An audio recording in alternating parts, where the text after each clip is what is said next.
Hello, everybody. We'll wait for a second for people to come in here. My name is Rochelle Scouten. I am Development Director at the National Bicycle Dealers Association. And we have a very special guest here with us today to share some, we hope, really helpful information. We have Mark Gustafson from Spinlister and also Colby Marple. And we are going to throw it over to them to do a brief intro about what they do at Spinlister, what they can offer, and then some helpful information to teach you a little something. So go ahead. Thanks, guys. Awesome. Well, thanks for the introduction, Michelle, and thanks for having us here today. I'm Mark Gustafson, and I run Spinlister. And just super quick background for those maybe who aren't familiar, just a quick update. Spinlister, we've been around for almost 10 years now, actually originated as the first peer-to-peer bike rental company known as the Airbnb for bikes. Grew really organically in the bike space and quickly realized the opportunity for bike shops who really weren't doing any kind of rentals for the most part, definitely didn't really have any technology behind the rentals, and created a platform within the platform to help bike shops, monetize unused inventory, start looking for ways to get new people in the door, and have a platform to manage that through our software. But more importantly, what we brought to the table was, hey, you're a bike shop within the Spinlister network, and you can be exposed to all the users that are coming to look for rides and rentals to get people in your door. So, and then this kind of started to grow in 2017. I took over the platform in 2018, and we really wanted to lean into our partnerships with retailers. Peer-to-peer was great. It created a lot of organic activity, a lot of us cycling enthusiasts, a lot of people into the platform. But where we really saw the opportunity to help and grow was our partnerships with retailers. First, obviously, with rentals, which is our bread and butter, but how else can we help provide value, in the changing times? It's been a tough decade for bike shops to generate more revenue, create more sales, in the changing world of e-commerce and just everything that's happening and people's level of expectations.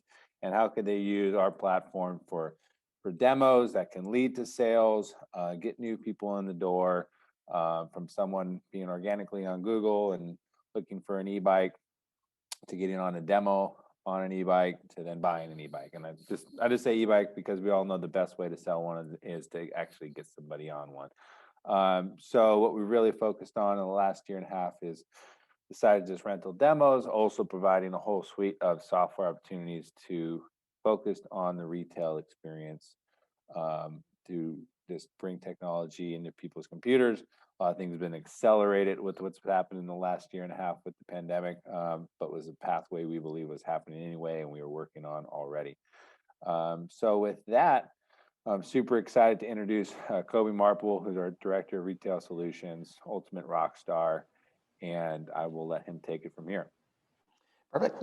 Thanks, Mark. Thanks, Rochelle. And good morning, good afternoon to everybody. Before I jump in, I just wanted to thank you all for being just incredible champions for getting people outside and putting in insane hours to ensure that as many people get onto bikes as humanly possible.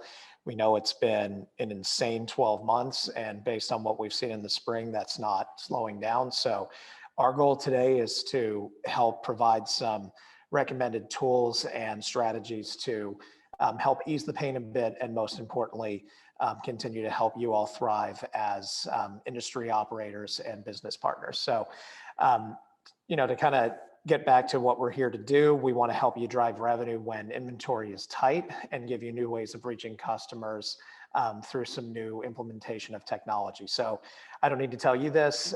It's a great time to be in the industry, but we know the big elephant in the room is nobody can get bikes. Inventory is tougher than it's ever been. I've been in the industry for almost 20 years, and just hearing the words "we're out of bikes" still gives me pause. But that being said, we know the challenges of not being able to have opening price point bikes, and specifically, Mark mentioned e-bikes. The pandemic, I think, was sort of the catalyst for bringing e-bikes into the forefront in ways that hadn't happened in North America. But we're seeing a ton of increased demand and competition within that particular product segment. On top of that, customer expectations have never been higher or more demanding. A lot of that has to do with the rise of e-commerce. People want things yesterday. They expect shops to always have product available for them to get their hands on. Still grappling with what I just mentioned, which is you say we're out of bikes and people, kind of give you pause and don't think you're telling them the truth. And on top of that, things aren't getting any cheaper. Part of that has to do with the tariffs that are being placed on goods coming from Asia, but also too, low supply leads to some pricing challenges as well. So the good news is there are ways to get creative with what you do in your day-to-day to combat some of these challenges, and that's what we're going to get into. So how do you turn high demand, low inventory into opportunity? We're going to break it down into a couple of different buckets. One is just how do you manage your inventory? And then the second is how do you approach folks and make yourself available in new ways? The first step is to offer what we're calling showroom exclusivity. The idea is that rather than when you get those 1 or 2 bikes in finally after waiting, you don't just turn around and sell them at the earliest opportunity, but you hold on to them and effectively use them as a pre-sale demo fleet, and you're able to turn one bike into potentially 10, 12, 15 sales because you're using that as a showpiece and you're telling people up front, look, you're not going to leave with the bike today. We're going to use this as a pre-sale opportunity. And remember, the most critical thing you can do is to be honest. You're in a position to literally say, hey, we're doing everything we can. The whole industry is just facing a very significant change in what's available and when. To make that happen, what you can do, particularly for higher price point bikes that are not as easily convertible, is to offer try before you buy demos. It also aligns with a lot of customer expectations. Nobody pays in full for anything, particularly when you're talking about 4- and 5-figure bikes. So the opportunity here is to let people know, hey, you can take this out for a few days, or depending on the price point, potentially a few weeks. And the idea, like Mark said, particularly for e-bikes, is as soon as they get on it, they want it. So this is a way for you to, again, use your limited inventory, schedule it out in ways to still give customers an on-bike experience, but leads to a sale after the fact. Plus, while we may be out of a lot of bikes, every shop has, those 1 or 2 older model year bikes that for whatever reason just haven't moved. This is a great way to put them out, get them out of the store. And again, if somebody gets on it and they love it, sell it to them at a price break, and then you can free up your space for new product once it comes in. What we're going to talk about next is how you make this happen in practice. The first step is a sales and communication technique that's called the upfront contract. And we'll also share an example of how you can turn a lot of what I just described into an online experience as well. So for those who may not be familiar with the concept, this was developed by a group called the Sandler Sales System. They specialize in not just enabling people across industries to sell more effectively, but it's really a method of just engaging with people socially in more effective ways. The core of the upfront contract is to set customer expectations and your expectations before you jump too deep in. We've all been there where customers come in expecting one thing, what you have, and you get in deep, and then suddenly you realize, oh my goodness, I don't have what they're expecting, and the whole transaction just goes up in smoke. This is a way to ease that pain up front and let customers know exactly what to expect. So you'll see on the right, essentially you begin by saying, okay, what are we doing here? What are your expectations of us? So you're really putting it on them to be upfront about, hey, I'm looking for this bike. I'm trying to get out and ride on these dates. Once you have that information, you acknowledge it, you come back and say, thank you for that. Just to let you know, we're running a showroom style experience. We have limited inventory caused by shortages due to the pandemic. If we find a fit with what's available, we will pre-book it and keep you apprised of when you can expect to get the bike. Does that sound good?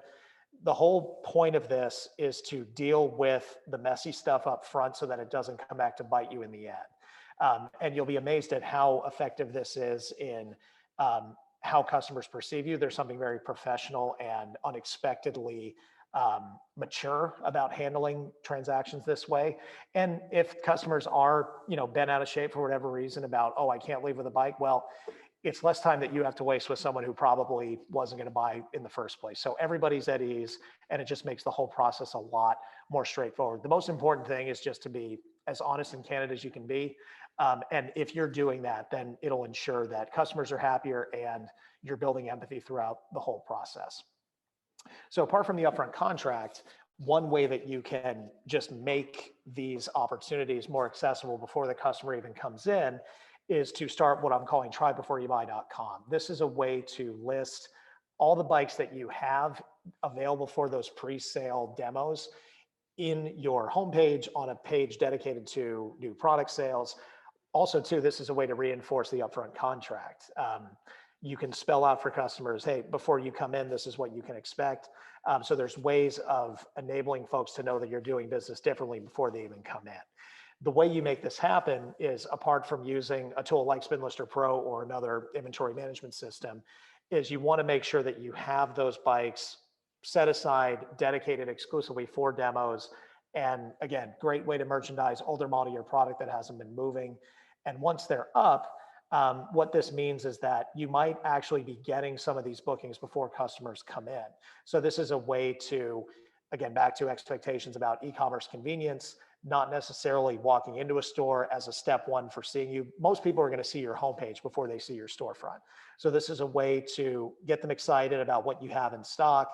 And it's early revenue, right? Because you're booking, a 1 day, a 2 day, a 1 week demo before the customer even walks in. So it's a way to get them hooked before you even have a chance for face-to-face interaction.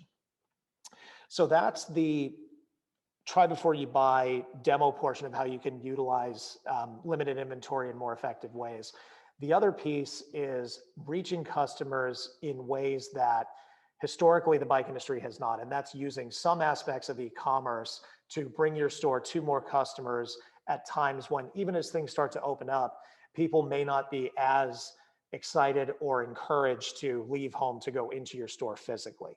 To kind of set the stage for what we've seen, back to this notion of e-commerce convenience, there's fewer reasons than ever to actually get out of your house. We all know that that's a shame and they're missing out, but it's reality. It's a lot easier to pick this up and scroll than it is to get off your butt and actually go visit any retail location. The other part is that, retail has in a lot of ways turned into an inconvenience rather than a convenience. It's not as, close to home as it used to be. Prices tend to be higher. And most importantly, do they have what I'm looking for? So this is kind of the scene that's caused the opportunity for every retailer, but particularly outdoor retail, to rethink how they can reach customers before they come into the store. Some trends that were already in effect before we all had to kind of hit the reset button and come up with new ways of reaching customers. Online booking had very much become the first step in a lot of other retail categories, meaning before I pick up the phone, before I venture out to see a shop or a retail location, I'm going to book time in advance to know, okay, I'm meeting with a person. When I go to, ask questions about my new computer, my new iPhone at the Genius Bar, yoga classes, car repair, this was already in flight before the pandemic. And as we saw, this really ratcheted up in the outdoor industry, but really across retail categories. They realized, hey, we've got to schedule our day out more effectively for safety reasons, but also we need to be more mindful of how do we bring our store to customers without them actually leaving home. Along those lines, video conferencing had started to take hold as a means of connecting people who, say, worked in international offices, didn't want to necessarily pay for expensive tickets to have one-to-one interactions like we're doing right now.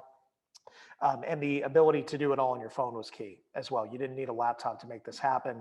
Mobile first environments have become ubiquitous. They're everywhere.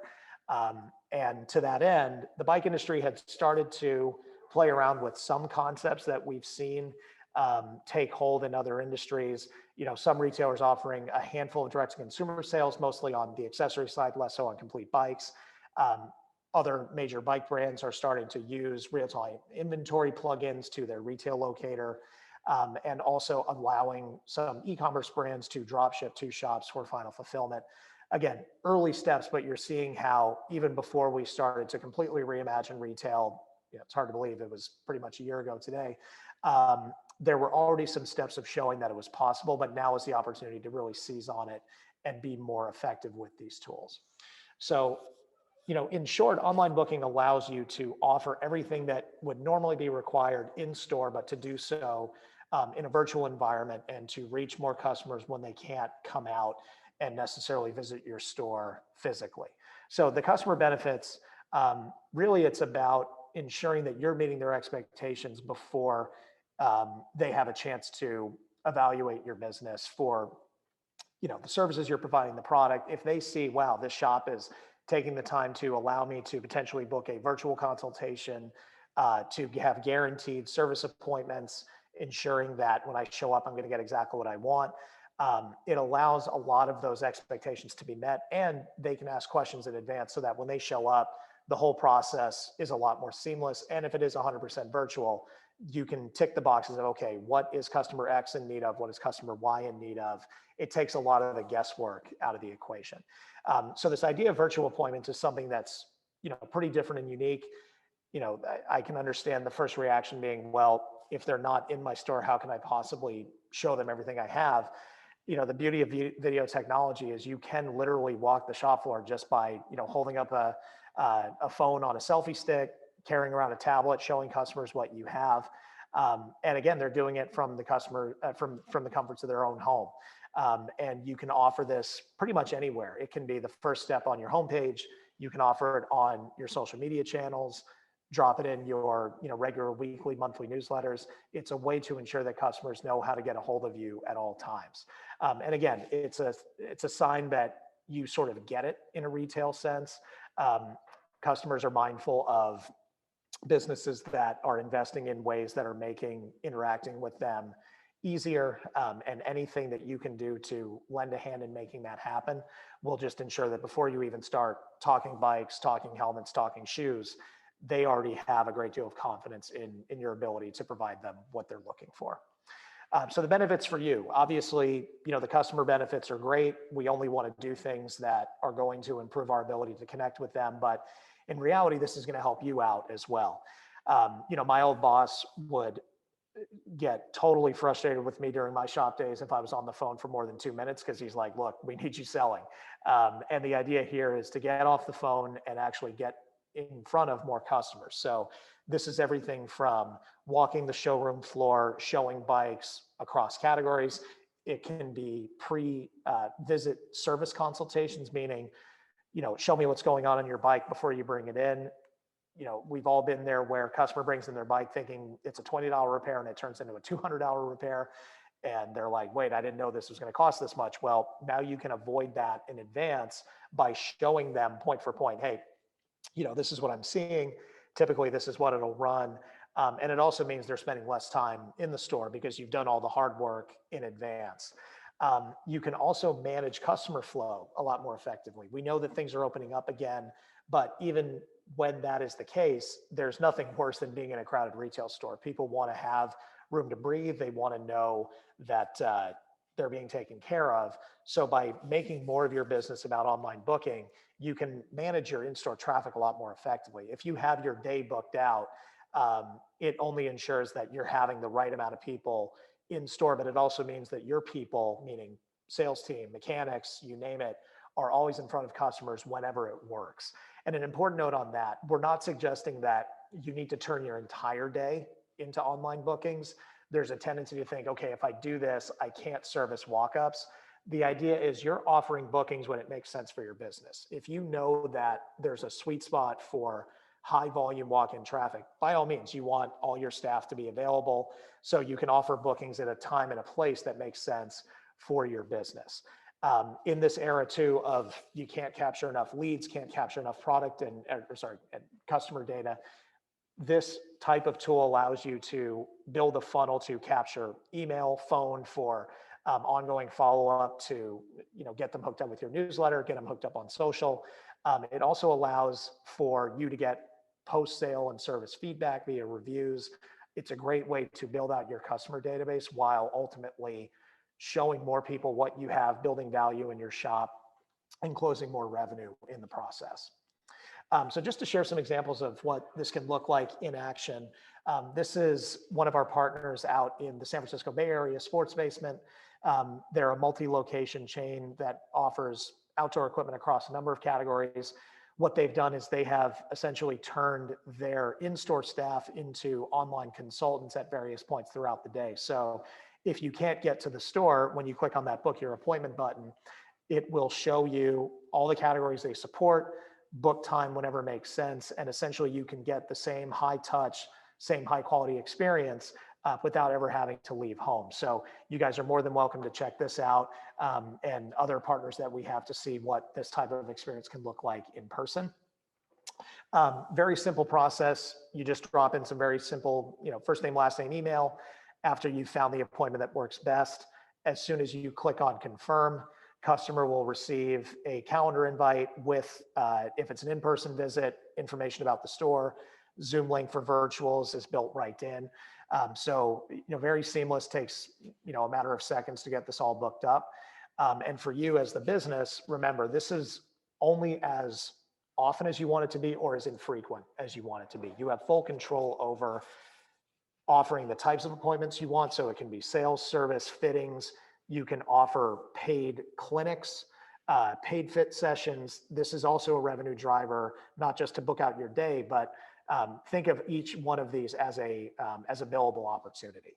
You want customers to be invested in what they're going to gain from their retail visit, and you can very much stay on top of what you're offering and when, assign certain appointments to staff so they're only getting a certain type of sales consultation, certain type of service. So a lot of control that you have in making this as useful for your staff as humanly possible.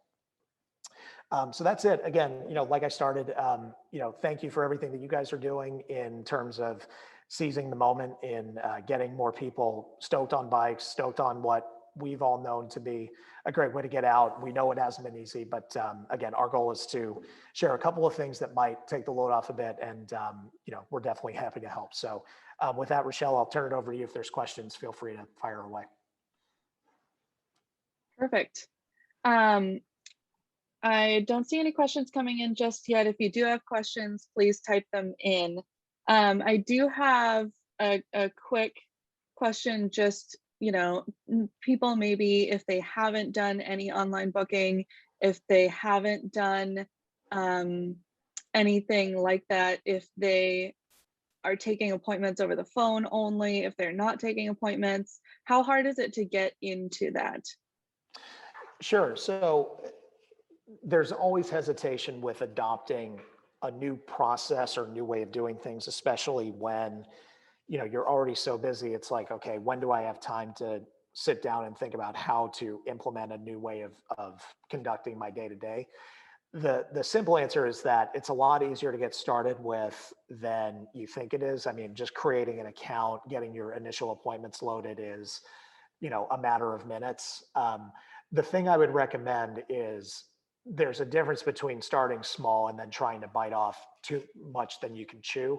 Meaning, if you try to turn your entire business operation into by appointment, that might be a little overwhelming. So what I would say is that depending on your most immediate need, if it's being a little more tactical about how your service bookings are coming in, a little more tactical about how your sales are being conducted, I would start with one segment, get it dialed in a way that makes sense, and then start to expand it into other parts of your day-to-day. A lot of our shops started with bike fits and then expanded into sales from there. Some just did door-to-door service and then have added sales. So it's really your call. I would say that starting with a couple of appointment types, even a couple of employees to kind of be the pilots to show the rest of the staff, hey, this is a way to do business. That would be my recommendation as far as a good way to start. Perfect. Another question is, we've heard that with online booking, there's a good chance for people to make an appointment and then not show up. Do you have suggestions for any ways to kind of mitigate that? Yeah, it's a great question. I've been there before where you think your whole day is booked out and then suddenly something happens where, customer for whatever reason doesn't show up, doesn't let you know.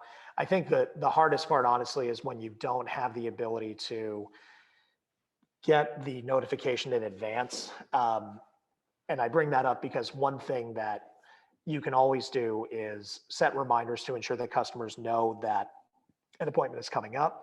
You can also make sure that, for example, if it's a paid appointment and they cancel within a certain, duration, like if it's too close to the start time, they won't get their deposit back. And that's a good segue into one way that honestly can help in making sure that people do show up is, even if it is a sales or service consultation, you can make it a $10 down payment and then obviously apply that to the eventual purchase, sale, et cetera. So the customer is on the hook for some amount of investment.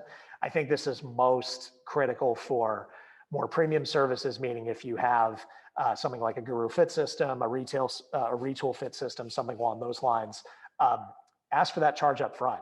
Those appointments can take anywhere between 60 to 90 to 120 minutes. And you want to ensure that a staff person who's carving out 2 hours of their day is going to be driving revenue for your business. So I think within reason, making as many of these appointments as billable is one way to do it. Now, depending on the market, that might be a little too much to request for customers up front. But even something as small as $5, $10 just to hold your place is one way to prevent those last minute cancellations. Yeah, perfect. So here we've got a comment come in. Initial thoughts on barriers. Staff buy-in, comfort level for change, and then liability on rentals, try before buy, or virtual service appointments. Certainly. So, to address the first one, staff buy-in, that's obviously the most critical piece in adopting any new tool, any new service or product.